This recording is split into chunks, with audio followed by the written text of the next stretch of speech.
noite. Estamos ao vivo. 20 horas e 30 minutos.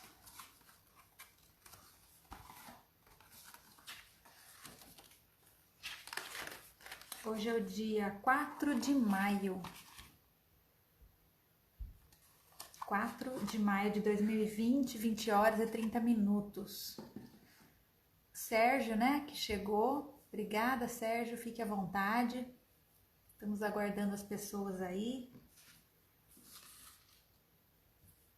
Daqui a pouquinho a Ju deve entrar também. Então vamos dar continuidade às lives de tabagismo. Paula tá chegando, a Gabi, filha da Ju.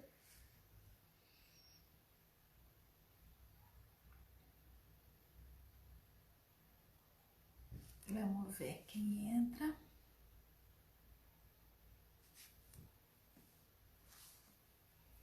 Nós programamos da gente recapitular o assunto da última live. A gente fez a live na quinta-feira, véspera do feriado. Teve muita gente que não pôde assistir, né?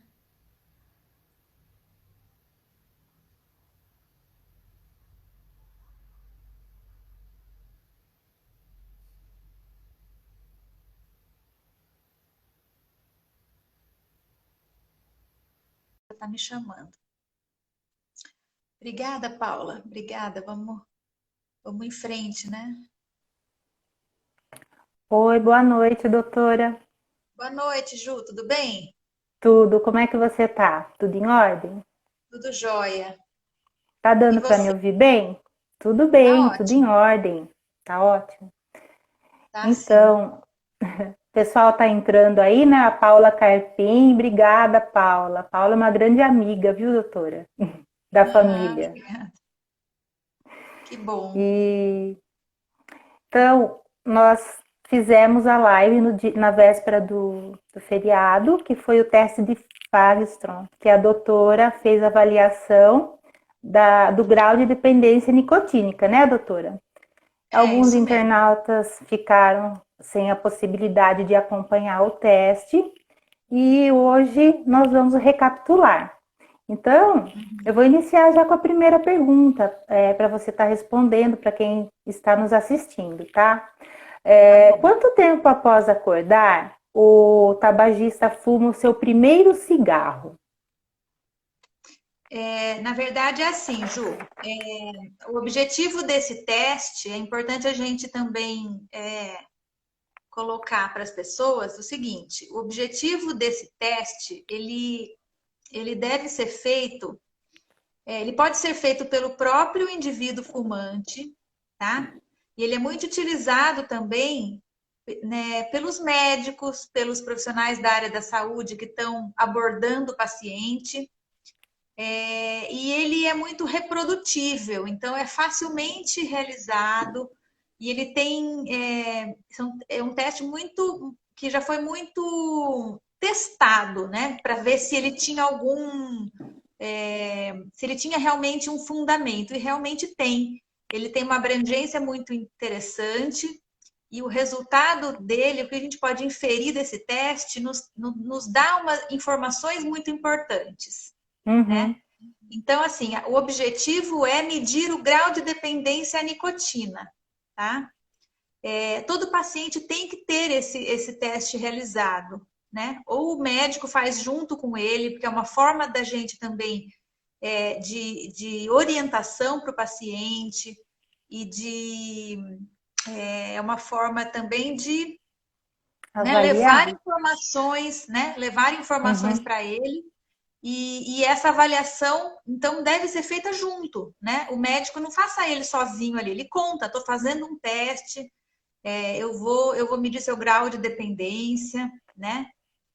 Dependendo do grau de dependência, esse indivíduo ele pode ter maior facilidade ou não de responder bem ao tratamento, né? Um grau de Sim. dependência alto, a gente vai ver que ele tem uma dificuldade maior. Então, são 6 perguntas o teste. E a primeira pergunta é essa que você está fazendo, Ju. Repete ela para mim, então. Tá. Quanto tempo após acordar você fuma o seu primeiro cigarro? Isso. Essa pergunta, ela tem a possibilidade de 4 respostas, tá? Cada uma dessas respostas, ela pode ter 0,1, 2 ou 3 pontos, tá? Se o indivíduo responde que fuma o primeiro cigarro dentro de 5 minutos, ele pontua com 3 pontos. Se ele fuma o primeiro cigarro entre 6 e 30 minutos, ele vai colocar 2 pontos, tá? De 30 minutos a 1 hora para acender o primeiro cigarro, 1 ponto. E se ele leva mais do que 1 hora para acender o primeiro cigarro, ele não pontua, tá? 0 pontos. Essa é a primeira pergunta. Tá. A pergunta que vai para o fumante. Você acha difícil não fumar em lugares proibidos, como igrejas, etc.? Isso, por exemplo, um shopping, uma igreja, um cinema, né? Se ele acha Lugares que não difícil ter que possam. ficar ali, né? Ter que ficar Uhum. ali nesse ambiente e Sem sem poder fumar. Se ele fumar. acha, essa pergunta, ela tem apenas 2 respostas, ou sim ou não. Se ele responde sim, ele pontua 1 ponto. E se ele responde não, ele não pontua, tá? Tá. E qual o cigarro do dia que te traz mais satisfação? Isso, essa é a Como que pergunta de fica? número 3. Perfeito, isso. São 2 respostas. Se ele diz que é o primeiro cigarro da manhã, ele pontua com 1 ponto. E se ele diz que quaisquer outros cigarros. Então, qual o cigarro que traz mais satisfação? Quando ele acende o primeiro cigarro, ou se ele diz, qualquer um, não tem muita diferença. Então, Tá, quando é o primeiro, é 1 ponto, e se ele não responde isso, se são os outros, isso é 0 pontos, tá? correto. Então vamos para a quarta pergunta. Quantos cigarros você fuma por dia? Essa também é uma pergunta de 4 respostas, tá? Que vai de 0 a 3 pontos, tá? Se ele fuma menos de 10 cigarros, ele não pontua. Se ele fuma de 11 a 20 cigarros, isso vale 1 ponto. Se ele fuma de 21 a 30 cigarros, que vai dar 1 maço e meio, mais ou menos, né? De 1 maço inteiro a 1 maço e meio, ele vai pontuar com 2 pontos. E se ele fuma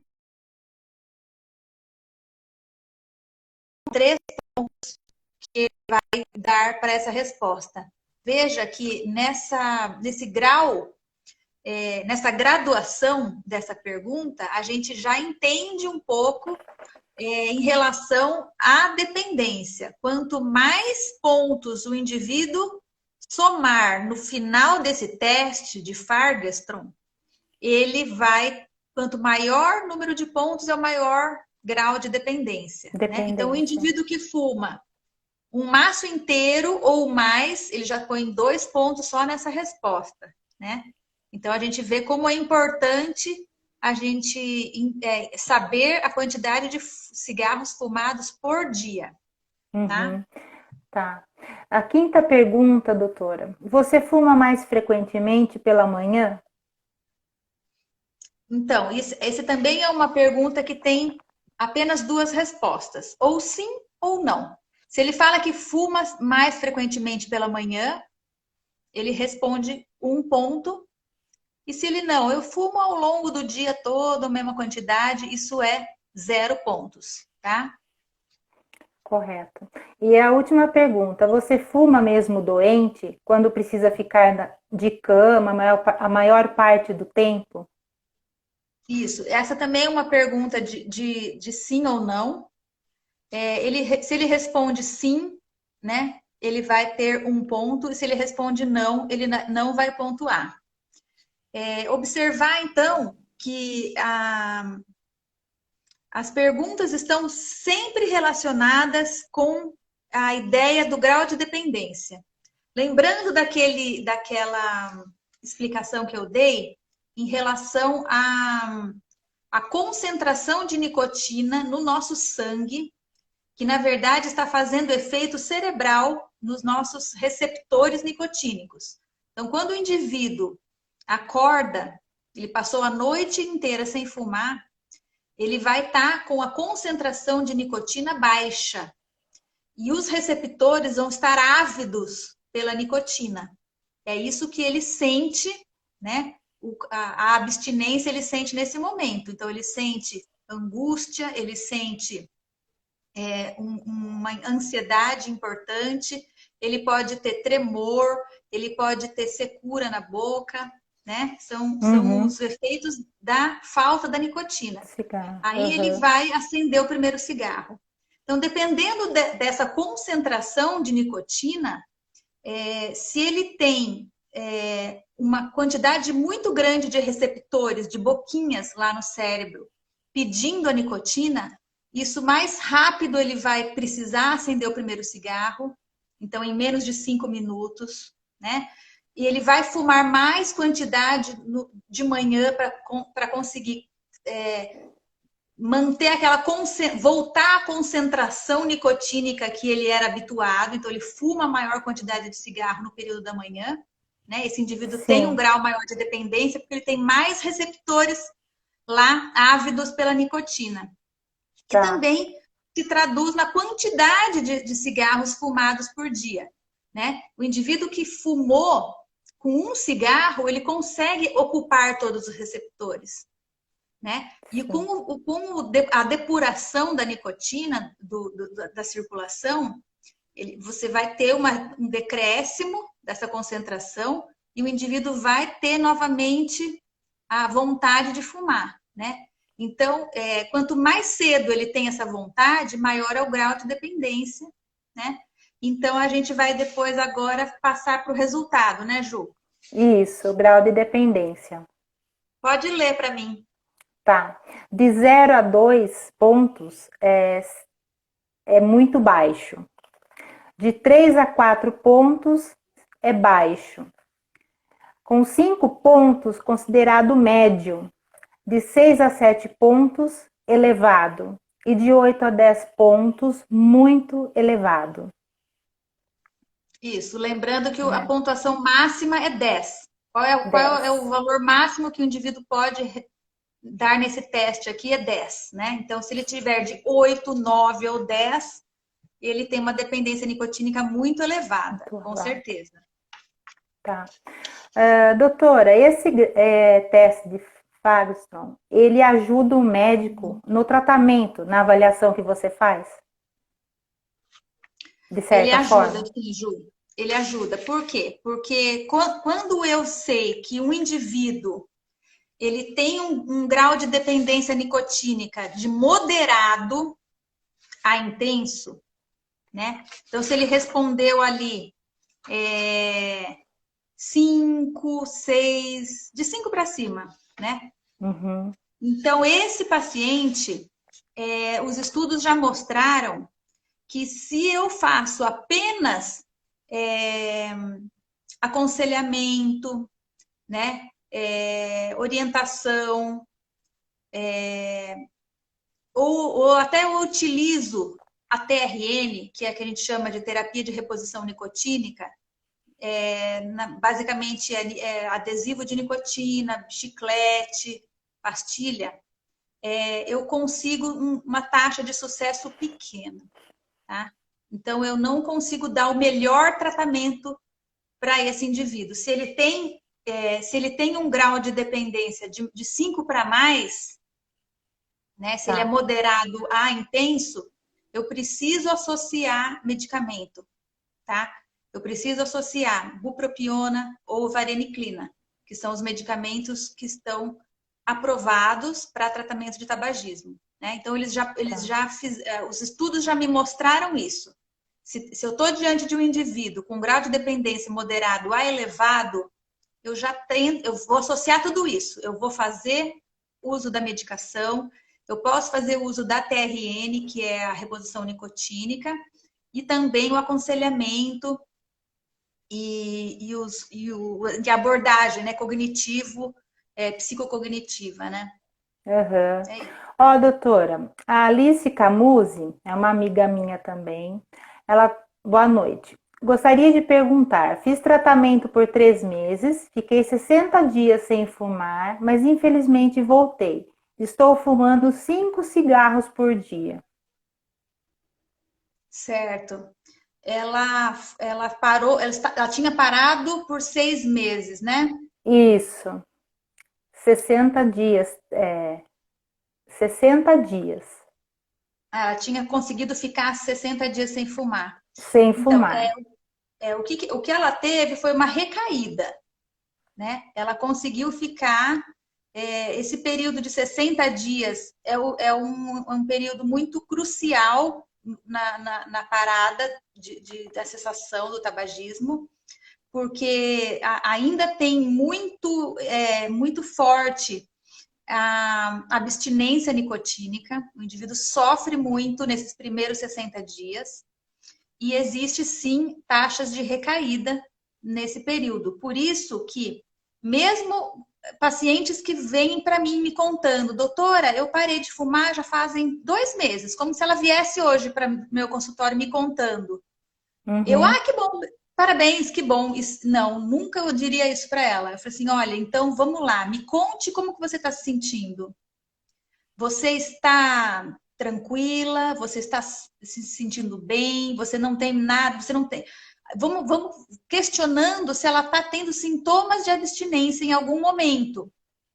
Com certeza sim, Ju, porque ela Aham. recaiu, né? Sim, Então, mesmo ela tendo interrompido o cigarro, se ela ainda está tendo sintomas de abstinência, a gente pode introduzir a TRN, que é a reposição nicotínica, para ela conseguir passar mais tempo sem o cigarro, sim. sem ter essa recaída, tá? Quer dizer, Diante dessa situação, os familiares precisam ter uma postura muito firme, no sentido de não dizer assim, nossa, que você foi fraca, você não, nunca falar isso.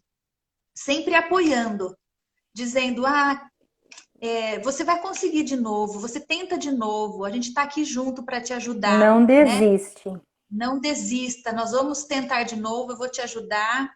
Uhum. E sempre procurando encontrar ajuda, o apoio do profissional, tá? Da saúde, um médico de sua confiança que trate tabagismo, né? Uhum. No, nas UBSs, as unidades básicas de saúde, também tem equipe que tem o treinamento para abordagem, né? Então, assim, precisa, viu? Precisa. Você lembra numa outra live que a gente comentou que de todos os. Existem 70% dos fumantes no Brasil gostariam de parar de fumar. Sim. 70% dos indivíduos que hoje estão fumando gostariam de não estar, gostariam de parar. E lembra que eu comentei, Ju, quantos por cento você acha que consegue parar de fumar?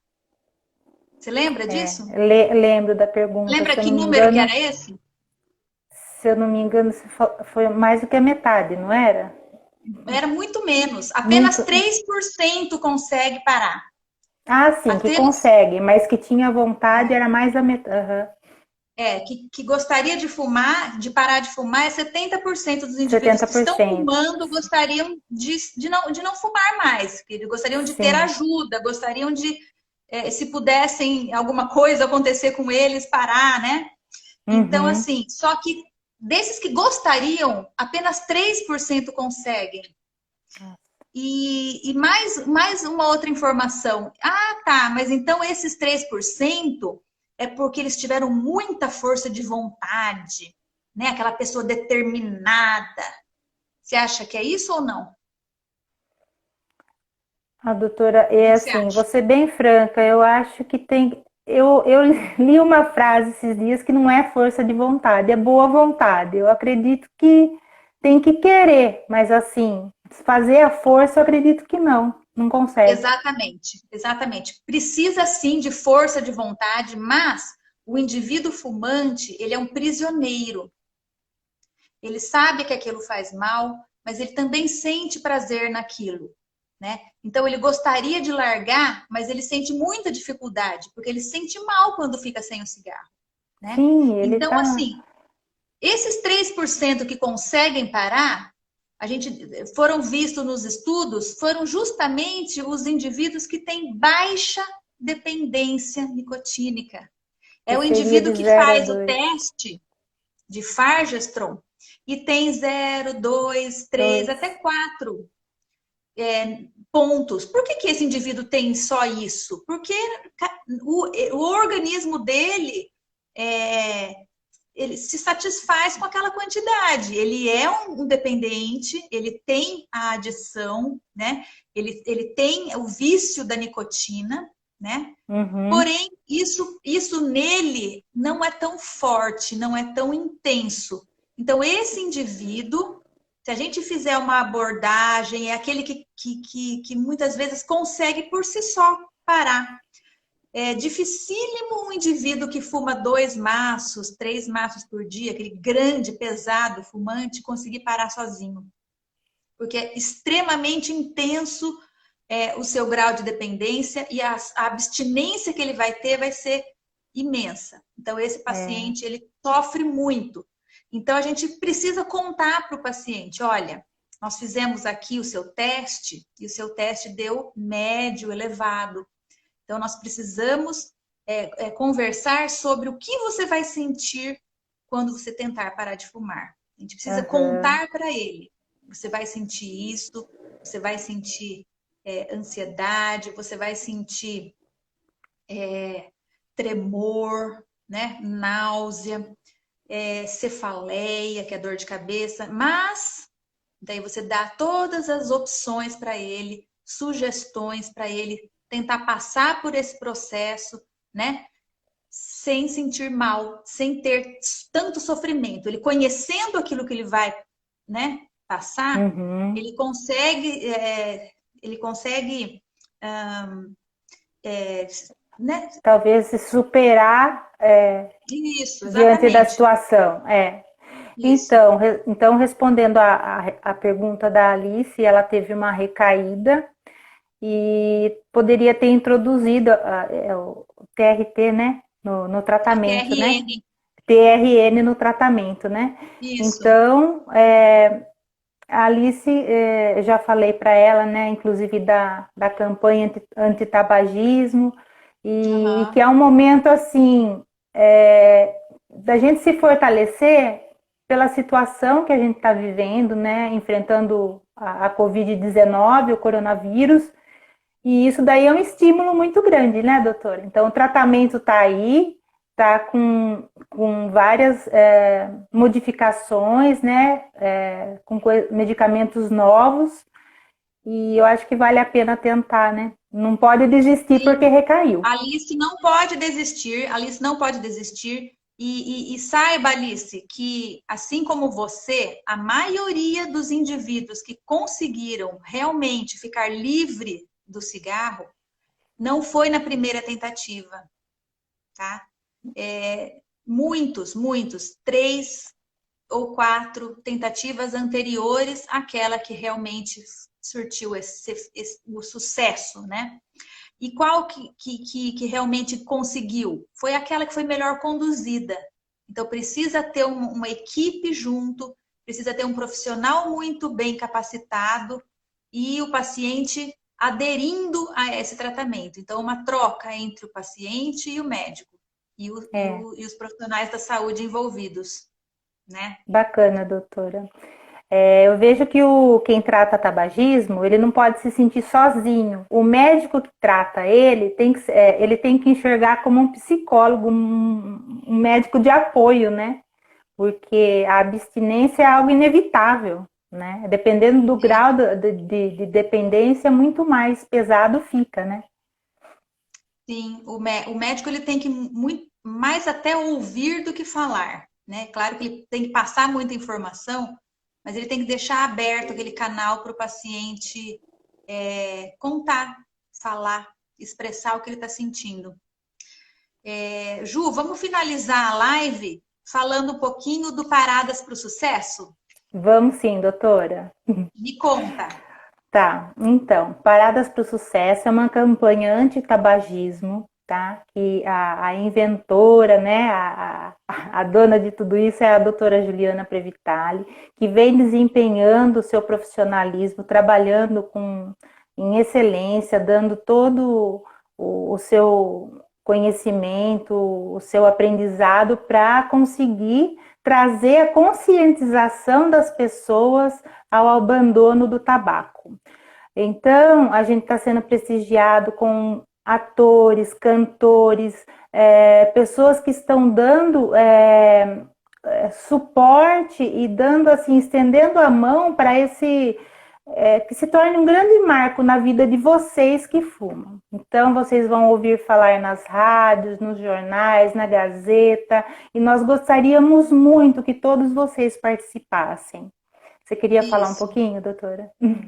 É isso mesmo, Ju. A Paradas para o Sucesso é uma iniciativa minha, que é claro que a gente tem umas ideias, mas é sempre os amigos que nos incentivam, né? Eu tive muito seu apoio desde o começo. Obrigada, doutora. Quando o Luiz Fernando Dutra, que é o meu amigão, né? Violinista da Orquestra Sinfônica de Piracicaba, ele me deu essa... Ju, vamos fazer uma campanha unindo os artistas. Na hora eu já... Nossa, assim, pessoas nos dão ideias, mas a gente consegue colocá-las em prática se a gente tem amigos que escutam e que realmente nos incentivam. E foi isso que aconteceu. Eu senti muito incentivo seu, o incentivo do Luiz Fernando, e não posso deixar de citar também o apoio da Milene Brossi, a Milene, que é a publicitária, que ela fez o nosso logo, ela criou junto conosco o slogan da campanha, super bonito, Paradas para o Sucesso. Fantástico, né? Que alia o termo parar de fumar, também com paradas, que acaba sendo música, né? Aquela coisa de vamos ver uma parada de sucesso e tal. Associou, então né? Foi bem inteligente, né? Esse slogan.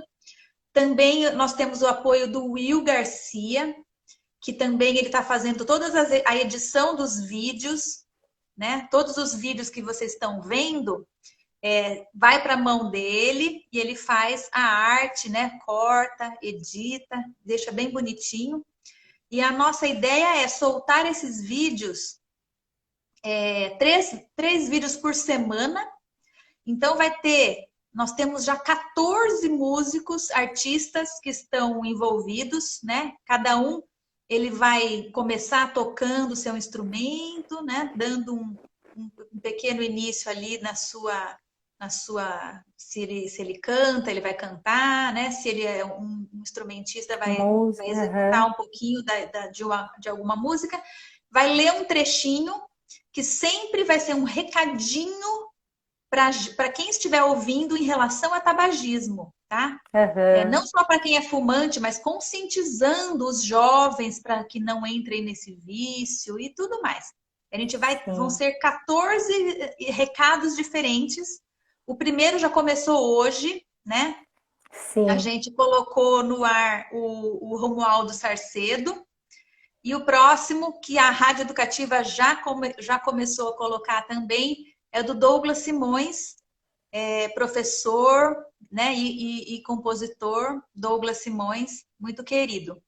Então, eu ia pedir para todos que estão escutando para que encaminhem esse vídeo que vocês viram para as pessoas que vocês conhecem, para a gente divulgar mesmo essa campanha. Esse tema é tão importante, a gente precisa conversar sobre ele, né, Ju? Por isso que nós bastante. estamos aqui. desenvolver, né? E agradecer, ó, a Júlia Simões, que está nos vendo, a Nília, que está todo dia aí, a minha prima, a Sônia Pucinholo, todo mundo. Gente, muito obrigado, porque assim, você pode não fumar, mas às vezes você tem um vizinho que você quer estimular, dar uma força, um parente. Muitas vezes eu mando, eu compartilho, a pessoa fala, ah, mas eu não fumo. Mas então compartilha com alguém que fuma, né? Quem sabe dar uma luz, né? Então a intenção Sim, é essa. com certeza. Ju, quero te agradecer, né, nessa companhia, né, sempre aqui nas lives. A gente está conduzindo, acho que de uma maneira muito gostosa. Sim, Então, acho que doutora, eu também amanhã a gente vai, agradeço. vamos falar tchau para o povo. Amanhã a gente Sim, volta, né? tá bom então. Pode Então, até encerrar então mais. aí, Ju? Pode sim, Encerra fica aí. com Deus, tá? Ó, beijo. Beijo, turma. Tchau.